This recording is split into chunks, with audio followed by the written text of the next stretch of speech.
নমস্কার বন্ধুরা, আমার চ্যানেলে তোমাদের সবাইকে আবার স্বাগতম জানাচ্ছি।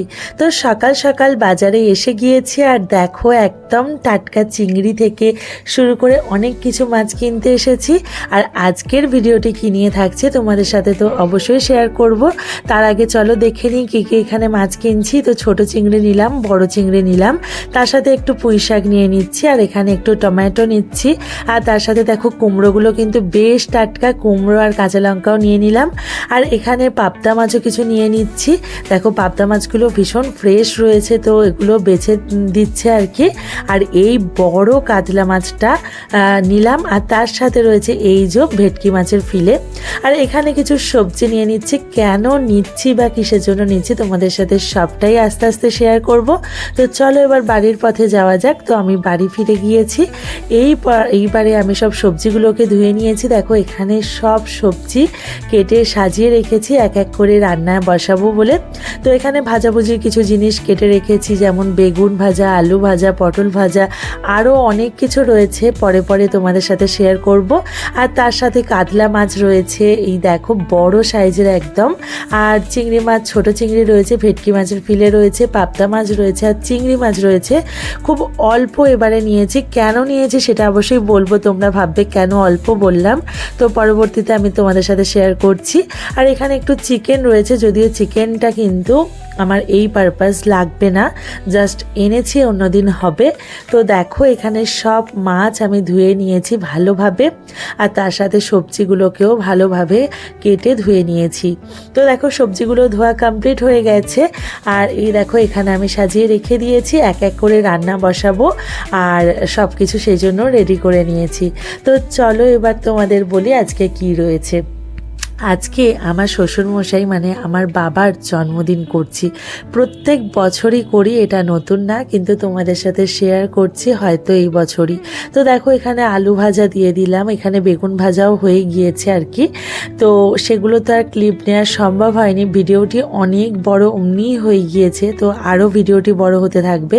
তো এখানে গাজর ভাজা রয়েছে, বরবটি ভাজা রয়েছে, কুমড়ো ভাজা রয়েছে, ঢ্যাঁড়স ভাজা রয়েছে। আচ্ছা, এত ভাজার কারণ হচ্ছে আমার শ্বশুরমশাই কিন্তু ভাজা খেতেই ভালোবাসেন, আর আমি কিন্তু একদম ভাজা অল্পই দিই, বেশি দেব না, কারণ বয়স হচ্ছে। তো যাই হোক, কিছু তো করতেই হবে অন্তত ভাজা, বাবা যেহেতু ভালোবাসে। আর এই দিকে তো জন্মদিনের পায়েস ছাড়া একদমই হবে না। তো দেখো পায়েস বসিয়ে দিয়েছি। এবার চলো আমি তোমাদের সাথে একটা ভিডিও শেয়ার করি।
তো তোমরা দেখতেই পেলে যে কি কি রান্না আমি করেছি, আর সব ভিডিও তো নেওয়া হয়নি, তবে কি কি মেনুতে ছিল সেটা অবশ্যই আমি তোমাদের সাথে সেটা শেয়ার করব।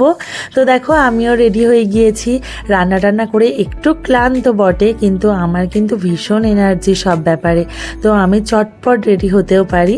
তো দেখো সুন্দরভাবে আমি সেজে নিয়েছি, আর আমাকে এই শাড়িটা পরে কেমন লাগছে অবশ্যই জানিও, আমাকে কীরকম দেখতে লাগছে সেটা তোমরা কমেন্টে জানিও। আর এই দেখো আমি একদম ফুল কমপ্লিটলি রেডি। এইবারে আমি আমার শ্বশুরমশাইকে ডাকবো আর কেক কাটিং হবে। তার আগে চলো কেকটা একটু সাজিয়ে নিই। তো এই যে আমার হাজব্যান্ড কেকটা নিয়ে চলে এসেছে, আর দেখো আমি তোমাদের সাথে শেয়ার করছি কেকটা কেমন দেখতে। তো দেখো এখানে আমি সব কিছু সাজিয়ে নেওয়ার জন্য রেডি করছি। এই দেখো কেকটা এনেছে, তবে আমরা যেহেতু 3-4 জন ফ্যামিলি মেম্বার, সেই জন্য খুব বড় কেকের প্রয়োজন পড়ে না, একদম ছোট্টর ওপর কেকটা, কিন্তু ভীষণ সুন্দর দেখতে। তোমরা হয়তো দেখবে। এই দেখো কেকটা কিন্তু ভীষণ সুন্দর ছিল, ভীষণ কিউট দেখতে। দেখো এই দেখো কেকটা খুব সুন্দর, আর তার মধ্যে বাবা লেখা রয়েছে, যেহেতু বাবার জন্মদিন তাই। আর তোমরা সবাই আমার বাবাকে মানে উইশ করো, আর সবাই একটু প্রার্থনা করো যাতে ভালো থাকে উনি। আর চলো এই দেখো আমি রান্নাঘরে কিন্তু সাজাচ্ছিলাম বাবার প্লেটটা। তো আমার হাজব্যান্ড এসেছিল, আমি বললাম চলো একটু ভিডিও নিয়ে নাও। এই দেখো এখানে আমি যে মেন প্লেটটা তাতে ভাত দিলাম আর একটু পাতুরি সাজালাম, আর এইদিকে বাবার কেক কাটিংটাও স্টার্ট করছি। আমি একদিক দিয়ে রান্নার জোগাড় করছিলাম খেতে দেওয়ার, একদিকে কেক কাটিংও হচ্ছিল, কারণ আমি চেয়েছিলাম একদম গরম গরম খাবার সার্ভ করার জন্য বাবাকে, সেই জন্য। তো দেখো আমার ছেলেও দাদাইকে কেক খাইয়ে দিল, আমিও বাবাকে কেক খাইয়ে দিচ্ছি। আর এই যে দেখো এটা আমার শ্বশুর মশাই আর কি বাবা। তো 12 বছর হয়ে গেল আমার বিয়ে হয়েছে, আর 12 বছর ধরেই আমি এটা করে আসছি।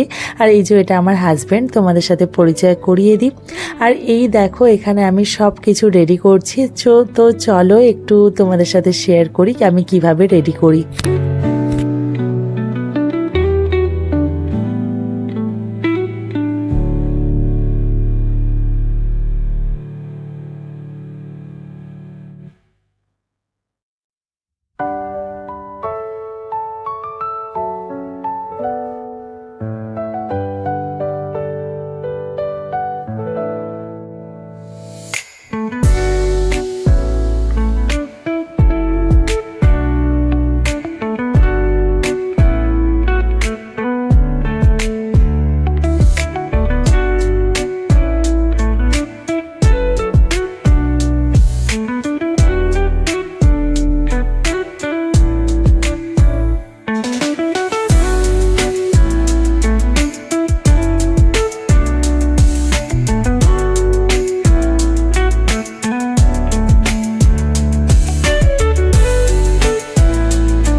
তো তোমরা দেখতেই পেলে। আর চলো এবার কী কী মেনু ছিল দেখাই। ভাত ছিল, আর এখানে ছিল ভেটকি মাছের পাতুরি, আলু ভাজা, বেগুন ভাজা, পটল ভাজা, ভেন্ডি ভাজা, আর ছিল গাজর ভাজা, বরবটি ভাজা, কুমড়ো ভাজা, আর কলা ভাজা ছিল।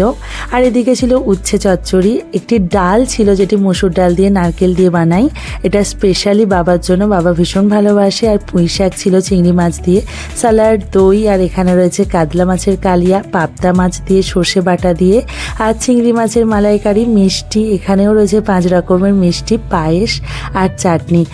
এই ছিল আমার রান্না। যদিও আমি এবছর খুবই কম রান্না করেছি, অন্য বছর কিন্তু অনেক অনেক অনেক আইটেম থাকে। তো বাবার বয়স হচ্ছে, বাবা খেতে পারবে না জানি, সেই জন্য যতটুকু পেরেছি চেষ্টা করেছি করার। আর অবশ্যই তোমরা জানিও কেমন লাগলো ভিডিওটি। এবার চলো বাবাকে পায়েসটা খাইয়ে দিই। তো এই যে পায়েসটা সবার আগে বাবাকে খাইয়ে দিচ্ছি, তারপরে আদার্স সব কিছু হবে। তো যেহেতু আমরা বাঙালি মতেই সবটা মানি, হয়তো কেক কাটিংটা এখন নতুনত্ব, কিন্তু পায়েসটা তো আমাদের মানে অনেক পুরনো রীতি। তো চলো বাবা অনেক তৃপ্তি করে খাচ্ছে, বাবার জন্য সবাই ব্লেস জানিও, আর সবাই ভালো থেকো, সুস্থ থেকো। পরবর্তী ভিডিওতে দেখা হবে।